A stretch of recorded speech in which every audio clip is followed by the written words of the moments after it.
Oh, y'all, I've done every kind of exercise in the world. And when I was y'all age, I was so gung-ho. And I wanted to go and do, and I wanted to be firm and tone. And then one day I just said, I don't care. But, and that's a good feeling too. But when I was y'all's age, I was big into CrossFit. Do y'all have CrossFit here? Ooh, I hope y'all don't end up in a boot. All right. It is bad mamma jamma. And it came to Knoxville, and these young boys in their early 20s opened it up, and they were darling. And they both had little fannies that looked like baseballs. And I wanted my fanny to look like a baseball. So I got my good friend Becky.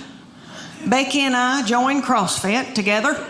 For those of you who don't know, it's like military moves, push-ups, pull-ups, that kind of thing. They'd put a big tractor tire in the parking lot, and they'd set Becky in it, and I'd pull her across the parking lot while she held her purse. Well, these boys came to us one day, and they said, hey, we're going to have a contest, and whoever wins it gets 3 months of free training.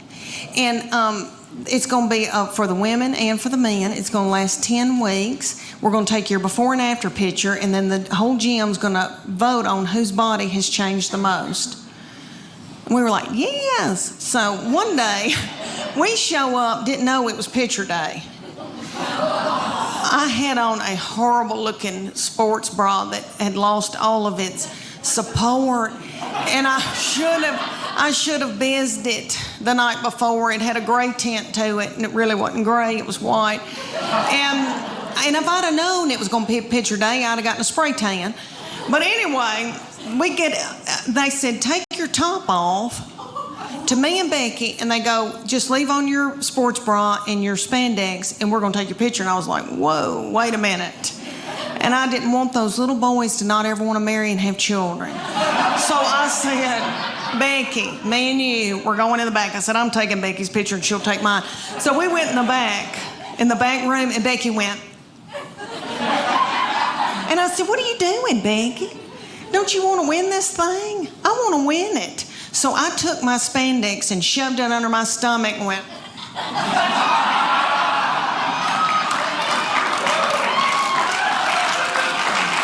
Thank you. Oh, it was a sight. These kids put it on the internet because that's what kids do. So if y'all Google it and you see this poor woman with her head cut off with these 2 feed sacks, oh, it was a sight.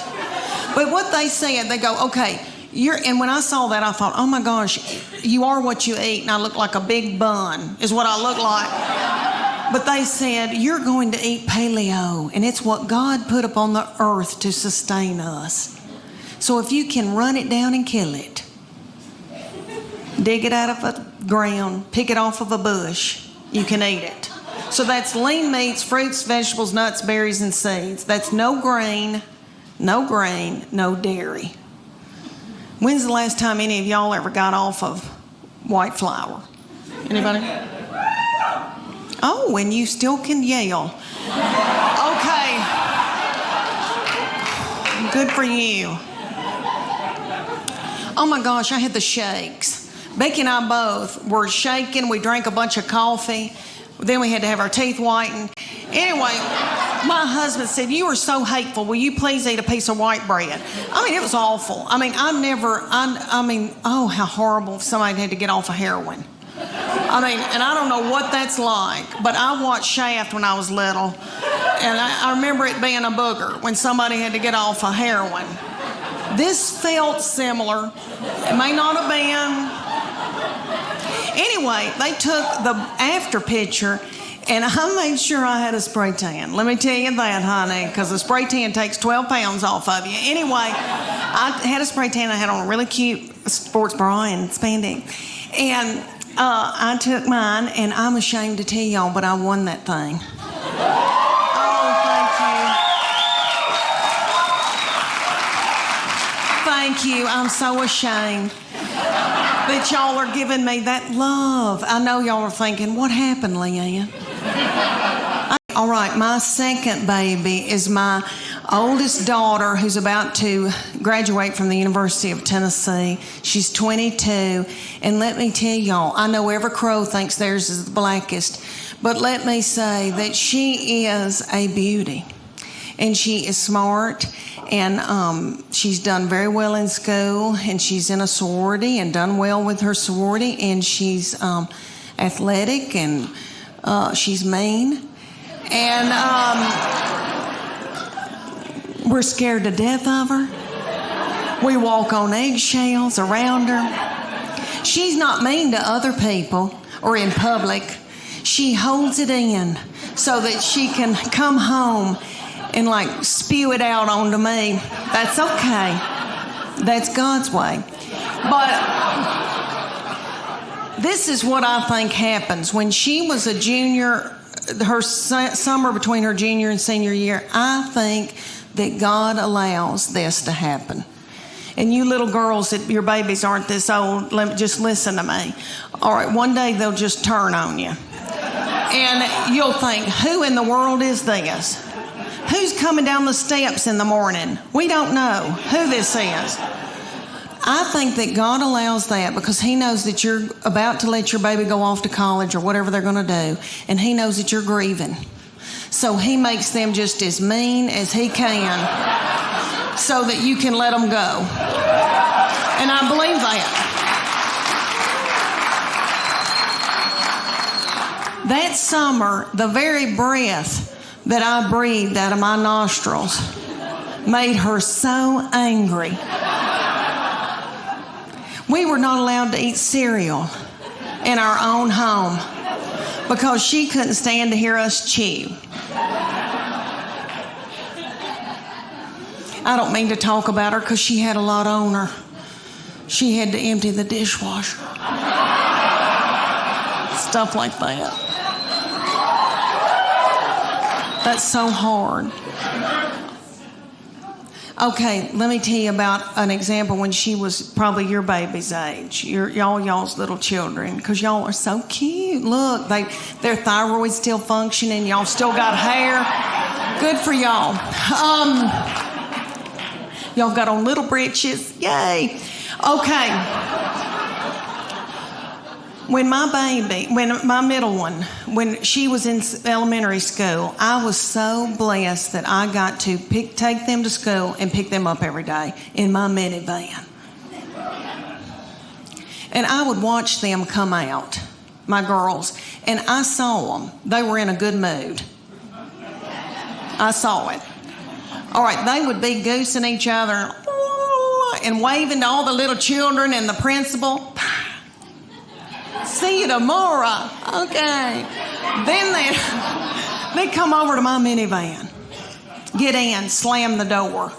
That middle one would take her backpack and sling me in the back of the head with it.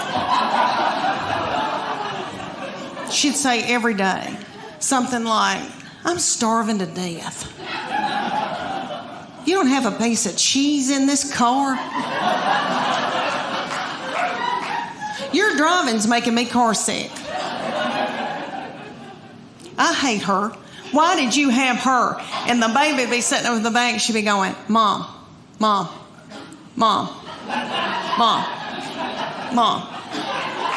And I'd say, what? And she'd go, Mom, Mom, Mom, Mom. I go, what? I'm listening. She could say some of the craziest things. She said to me one day, did Jesus ever have head lice? How do you answer that? I said, well, baby, I don't know. But if he did, I know he healed it. Go get a spray tan. Makes you feel like a movie star. Okay, well, we went the other night, and this is the difference for you young mamas out there, like women going like in your 20s and 30s and even in your 40s when you still are, have life left in you. Okay.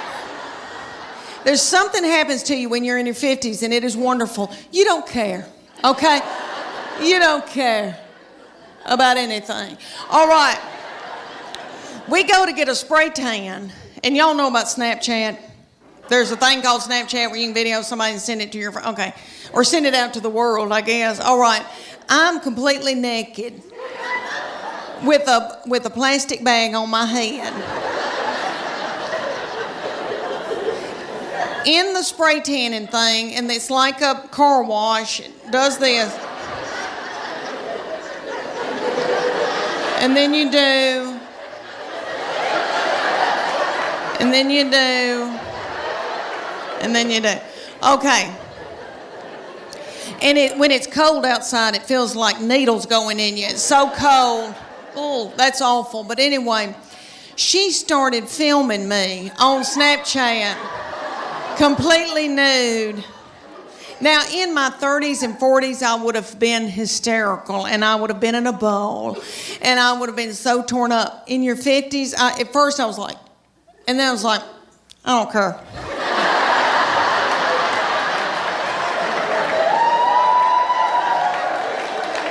I think I may have gone.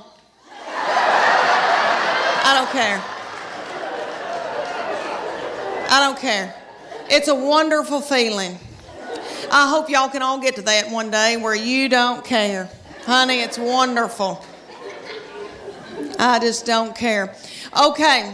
All right. She is a beauty. And I know every crow thinks theirs is the blackest, but she's always had a bunch of boys coming around wanting to date her. So there was one that came around, and he was a player. Do y'all remember that? Playa? Remember? So the young people call it playa. My husband's not a player. He doesn't chat at all. So he never sweet talked me or, he's not that way. Solid, though. Solid. I've got good health insurance. But, he has never, charmed, not that kind of man. Okay. Well, she had this one coming around. He was a charmer. He was a player. And so he would say to me things like, Miss Morgan, you look beautiful. And I'd be like,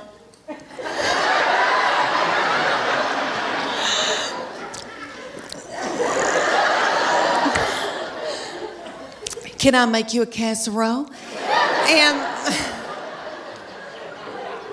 eventually they broke up, praise God, because I was exhausted. I was blowing my hair out every day and mopping the kitchen floor.